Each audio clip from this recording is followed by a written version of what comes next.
Bismillahirrahmanirrahim. Assalamualaikum warahmatullahi wabarakatuh. Halo teman-teman, jumpa lagi di channel Ojowedi. Terima kasih kepada teman-teman yang telah mendengarkan dan mensupport channel Ojowedi agar channel ini makin berkembang dan bisa menghibur halayak yang lebih ramai. Baik teman-teman, seperti biasa, jika sudah siap, selamat mendengarkan. Hai, aku Desi. Aku asli orang Tangerang dan bekerja di salah satu pabrik lampu di kota kelahiranku. Setelah lulus SMA, aku langsung kerja di pabrik lampu, tepatnya di bagian packing atau pengepakan. Kebetulan, saat itu aku bagian shift malam. Aku berangkat dari rumah naik beca. Sore itu hujan turun dengan deras. Walaupun sedang hujan deras, tapi jalanan tidak sepi. Masih ada motor dan mobil yang berlalu lalang. Ada juga orang-orang yang sedang berteduh di pos ronda dan di bawah gapura-gapura kecil yang menjadi pintu masuk ke dalam gang. Aku melirik jam tangan yang berembun. Kuusap dengan lengan kemeja. 15 menit lagi, aku harus absen masuk. Aku minta tukang beca untuk mempercepat lajunya. Untung saja, aku datang tepat waktu saat beca berhenti di gerbang pabrik. Ku bentangkan payung kecil lalu buru-buru masuk ke dalam pabrik. Pak Sutyo, seorang satpam, menyapaku di pintu gerbang. Aku tersenyum sambil mengangguk. Ku rogoh sebuah kartu absen dan memasukkannya pada mesin absen.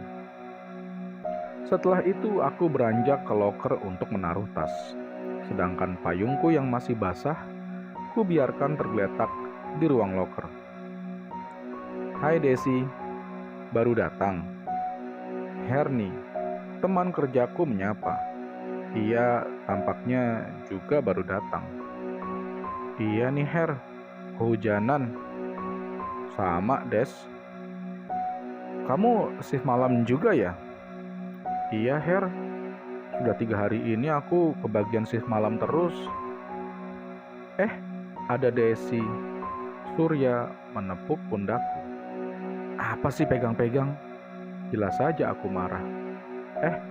Maaf, nggak sengaja, katanya sambil cengengesan.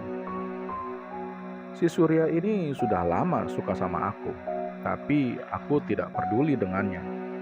Kata teman-teman pabrik, Surya orangnya nakal dan suka main perempuan.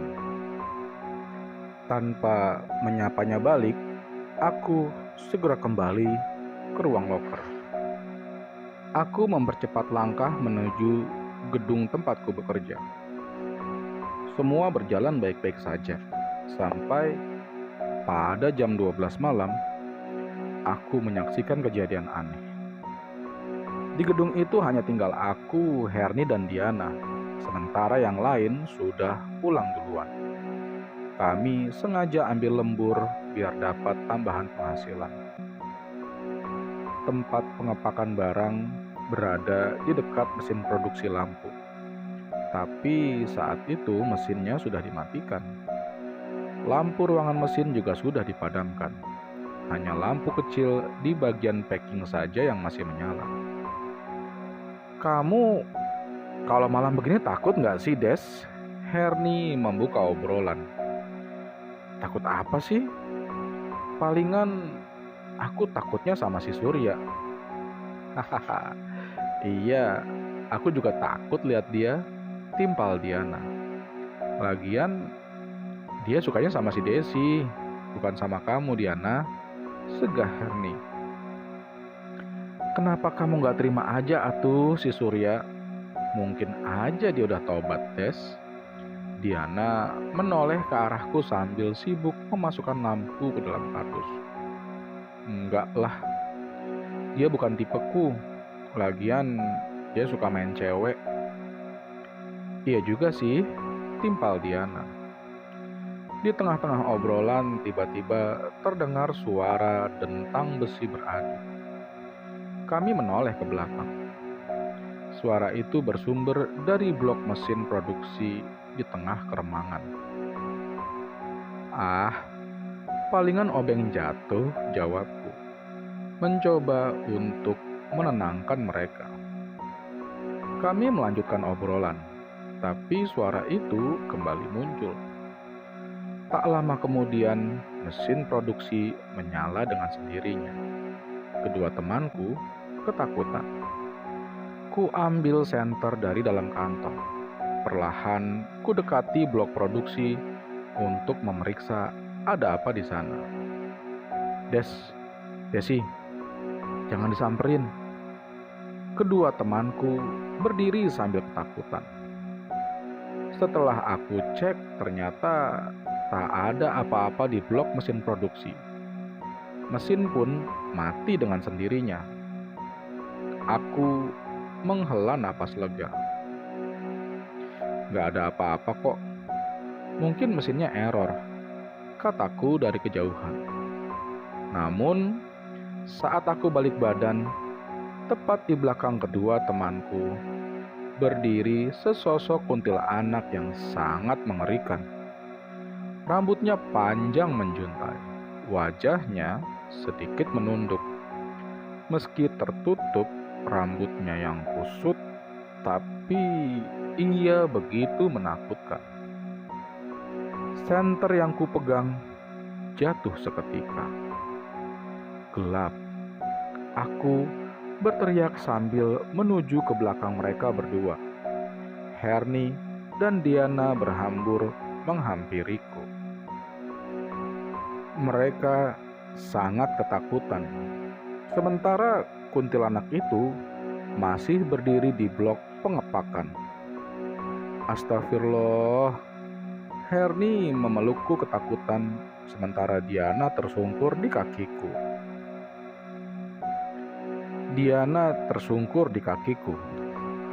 Ia meringkuk sembari menutup mata. Bahkan, dia tidak sempat melihat kuntilanak itu. "Ayo, keluar," ajakku kepada mereka. "Nggak mau, takut, Des." "Iya, Des, itu apaan sih?" tambah Diana yang masih tersungkur. Aku menarik tangan Diana dan Herni. Aku menuntun mereka pelan-pelan ke pintu belakang. Selama aku bekerja, baru kali itu ada penampakan seperti itu. Pabrik tempatku bekerja memang berada di samping kuburan. Bahkan, kata Pak Sutyo, lahan pabrik ini pun dulunya bekas kuburan. Setelah kejadian itu, Herni dan Diana tidak masuk kerja. Mereka sudah 3 hari tidak masuk kerja. Katanya sih sakit. Kalau aku sih tidak terlalu memikirkan penampakan itu. Bahkan sehari setelah kejadian itu, aku langsung masuk kerja lagi. Namun ada sebuah larangan aneh di pabrik tempatku kerja. Semua karyawan dilarang menyentuh sebuah tugu yang mirip batu nisan. Kebetulan tugu itu berada di gedung packing, dan tak ada seorang pun yang berani menyentuhnya. Kata karyawan lama, dulu pernah ada yang tidak sengaja menyentuh tugu itu. Yang terjadi setelahnya sangatlah tragis. Jempol si penyentuh itu terkena mesin blowing kaca hingga putus. Setelah kejadian itu, ia mati secara misterius di dalam pabrik. Dokter bilang akibat serangan jantung. Tapi para karyawan yakin kalau ia mati karena kualat tugu keramat. Sebenarnya pihak pabrik sudah mencoba untuk memusnahkan tugu itu. Tapi tugu itu susah dicabut atau dihancurkan. Ia seolah telah mengakar ke dalam tanah. Akhirnya pihak pabrik membiarkannya tetap berada di sana. Selama tidak ada yang menyentuhnya, maka semua akan baik-baik saja. Sebuah tralis seperti kandang kucing dipasang menutupi tugu. Ada tulisan, "Dilarang menyentuh tugu," yang ditempelkan pada tralis itu. Herni dan Diana kembali bekerja. Sebenarnya mereka masih trauma dengan penampakan itu. Terlebih si Herni yang sempat melihat langsung kuntilanak sambil sibuk memasukkan lampu ke dalam kardus. Aku terus meyakinkan mereka agar jangan terlalu takut pada hal-hal gaib. "Des, itu siapa?" tanya Herni sambil menunjuk ke meja baris kedua. "Oh, itu namanya Mona, karyawan baru," jawabku. "Ih, penampilannya menor banget. Lihat deh." Herni nyinyir. "Iya ih, mau kerja kayak mau melacur gitu," tambah Diana. "Hush, jangan ngomong sembarangan ih." Aku memotong obrolan mereka. Tidak lama setelah mereka membicarakan Mona, wanita itu melirik ke arahku.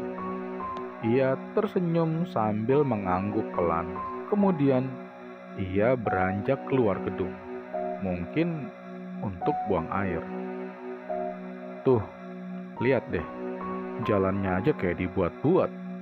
Herni kembali nyinyir. Aku tidak menanggapinya. Herni memang suka sekali ngomongin orang. Selang beberapa menit, kulihat Mona kembali masuk dan kembali bekerja. Dengan cekatan, ia memasukkan lampu yang sudah dikemas ke dalam kardus. "Des," Herni yang berdiri di sampingku tiba-tiba berteriak. Ia memegangi leher, matanya melotot. Diana dan teman-teman yang lain seketika saja panik melihat kejadian itu. Herni ambruk. Bola matanya berubah menjadi putih semuanya. Lengannya meraba-raba lalu meraih sebuah gunting. Kami sudah berusaha untuk menahan tubuhnya, tapi tidak bisa.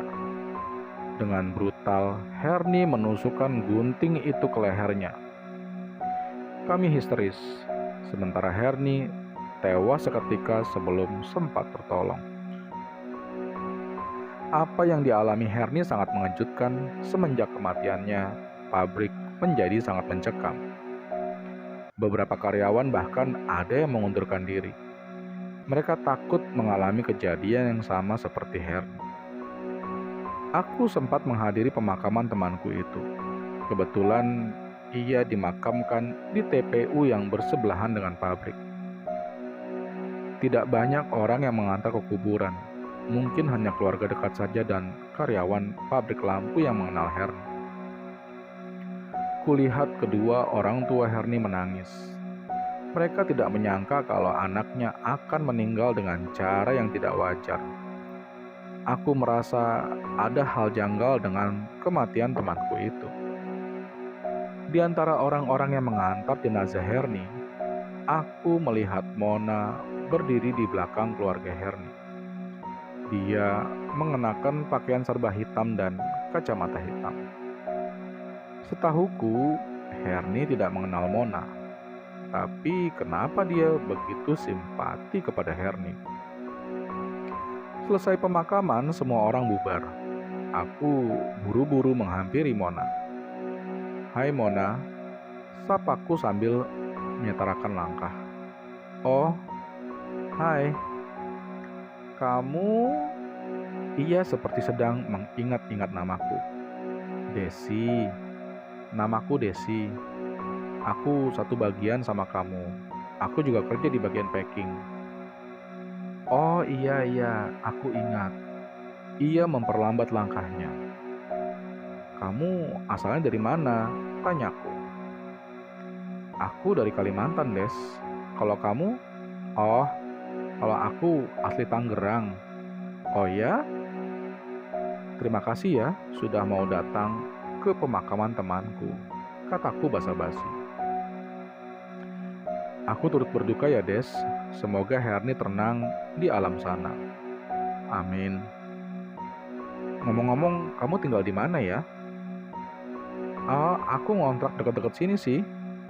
Kapan-kapan main saja ke kontrakanku ya, Des." "Oh, boleh. Nanti lain waktu ya." Aku sebenarnya bisa menebak sebab kematian Herni. ujarnya sambil terus melangkah santai. Aku terkejut lalu menghentikan langkah. Menurutku, dia jadi tumbal pabrik, Des. Iya, aku pernah kerja di pabrik kertas dan karyawannya setiap tahun mati. Dan ternyata dijadikan tumbal agar pabriknya tetap sejahtera dan tidak diganggu makhluk gaib. Aku mengangguk antara percaya dan tidak, tapi itu hanya dugaanku saja sih. Kami akhirnya sampai di gerbang pemakaman. Oh enggak, lain kali saja ya Mona. Kami berpisah di gerbang pemakaman. Mona terus jalan kaki ke arah barat sedangkan aku menunggu becak yang lewat. Saat sedang memperhatikan langkah Mona, seseorang menepuk pundakku. Desi? Ternyata itu Surya. Di sampingnya ada Diana. Aku tahu barusan mereka juga ikut mengantar pemakaman Herni. Kalian turut berduka ya Des, kata Surya. Iya, terima kasih ya. Kita doakan saja semoga Herni tenang di alam sana, timpalku. Perasaan baru kemarin ya kita bercanda bareng Herni, kata Diana. Iya, ajal memang gak ada yang tahu nak. Oh, aku malam nak. Untung saja becak segera datang. Tanpa basa-basi lagi, aku pamit ke Surya. Ia berdiri di depan gerbang kuburan sambil memperhatikan becak yang kutumpangi menjauh. Malamnya aku masuk kerja jam 7 malam bersama Diana dan teman-teman lainnya. Kami menyetelkan radio yang sedang menyiarkan lagu Ratih Purwasih antara benci dan rindu. Kebetulan itu lagu kesukaanku. Suasana semakin tenang saat hujan tiba-tiba saja turun dengan deras. Diana membesarkan volume radio. Ternyata ia juga menyukai lagu itu. Saat sedang sibuk memasukkan lampu ke dalam kardus, ekor mataku menangkap sekelebat bayangan yang seperti melintas di belakangku. Ku kecilkan volume radio Diana dan teman-teman yang lain menoleh ke arahku. Mereka terlihat mulai ketakutan. Ada apa, Des? Ah, jangan gitu, Des. Takut nih, kata Rara. Mungkin aku salah lihat. Aku tidak mau memperkeruh suasana. Ku besarkan kembali volume radio. Tidak lama berselang, terdengar suara menggema dari langit-langit gedung. Jelas sekali itu adalah suara Herni. Suara itu sangat menakutkan. Kami semua berhamburan keluar gedung untuk memanggil satpam. Saat dicek, suara itu tidak terdengar lagi. Hanya sekali teriakan. Jelas sekali itu suara Herni. Dia meminta tolong. Ada apa ini? Apakah arwah Herni masih gentayangan? Apa yang terjadi keesokan paginya benar-benar membuatku terkejut. Banyak orang berkumpul di kuburan Herni. Kuburan temanku itu ada yang membongkar dan mayatnya raib entah kemana. Kedua orang tua Herni histeris melihat kejadian itu. Mereka mencaci habis-habisan pengelola makam yang lalai menjaga kuburan Herni. Di pemakaman itu memang pernah terjadi pencurian mayat. Kata orang-orang motifnya biasanya untuk ilmu hitam. 1 minggu berlalu, kasus pencurian jenazah Herni belum juga terkuak. Sampai saat ini liang lahatnya masih dilingkari garis polisi. Belum ada satupun petunjuk untuk kasus ini. Semenjak kejadian itu, penjagaan di TPU semakin ketat. Warga pun bergantian ronda di sana. Aku dan teman-teman yang lain masih membicarakan jenazah Herni yang dicuri. Kami duduk di meja kantin untuk makan malam. Kebetulan aku, Diana, dan Surya sedang lembur. Kami masuk kerja jam 7 malam sampai jam 7 pagi. Kantin pabrik lumayan luas, bisa muat 200 karyawan. Semua makanan di sana pun juga gratis. Karyawan bebas memilih makanan apapun yang mereka mau. Tapi terkadang aku membawa sendiri dari rumah karena bagiku makanan di pabrik itu ya kurang enak. Aku menoleh ke kanan. Di sana ada Mona yang sedang duduk sendirian menikmati makanannya. Aku masih penasaran dengan wanita itu. Bukan karena penampilannya yang selalu menor dan seksi. Tapi aku curiga kalau kematian Herni ada kaitannya dengan Mona. Soalnya Herni kesurupan tepat setelah menghina Mona. Ada si Mona tuh. Diana ternyata menyadari juga kalau ada Mona. Cantik ya dia, timpal Surya. Dasar buaya, ledek Diana. Aku jijik sama penampilannya. Lihat deh, celananya ketat banget. Bawahan bajunya diikat sampai kelihatan udelnya. Udah kayak mau ke diskotik aja, kata Diana sambil memperhatikan Mona. Diana, kamu jangan sembarangan ngatain dia. Kamu masih ingat gak kalau Herni mati setelah tepat ngatain si Mona? Aduh, iya juga ya. Gimana nih? Aku takut. Diana meletakkan sendoknya. Wajahnya mengkerut ketakutan. Tiba-tiba, Mona menoleh ke arah kami lalu tersenyum sambil melambaikan tangan. Kami pun balas mengangguk. Aku lantas mengajaknya untuk bergabung dengan kami. Sini Mona, ajakku dari kejauhan. Dia mendekat membawa makanannya. Gayanya berjalan memang seperti dibuat-buat, sudah macam model papan atas. Ia duduk di sampingku. Diana sangat ketakutan melihat Mona. Aku tahu Diana berusaha untuk bersikap tenang. Aku ikut nimbrung ya. Parfum Mona seketika tercium sangat menyengat. Oh iya, silakan Mona. Aku dan Surya kompak menyambutnya. Ternyata kalian lembur juga ya? Aku tahu Mona hanya basa-basi. Iya Mon, timpal Diana. Suasana pun menjadi canggung. Yang aktif ngobrol hanya Surya. Aku sesekali menimpali saja. Diana hanya ngangguk tanpa ikut ngobrol. Aku tahu, dia masih ketakutan. Kami pun tidak berlama-lama. Setelah selesai makan, kami langsung kembali bekerja. Sekitar jam 2 dini hari, aku masih sibuk bekerja.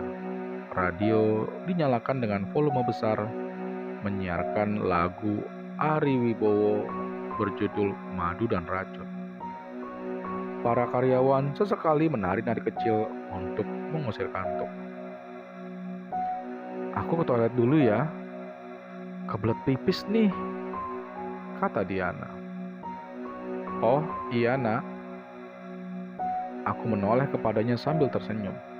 Tanganku sibuk memasukkan lampu ke dalam kardus. Setelah jam 3 dini hari, Diana tidak kunjung kembali. Aku khawatir dan buru-buru menyusulnya ke toilet.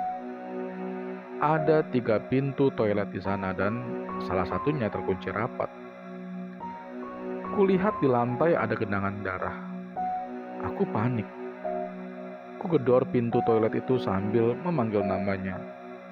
Ku coba dobrak pintunya tapi tak bisa. Segera aku lari ke pos satpam. Pak Sutio dan 3 rekannya segera berlari ke toilet wanita.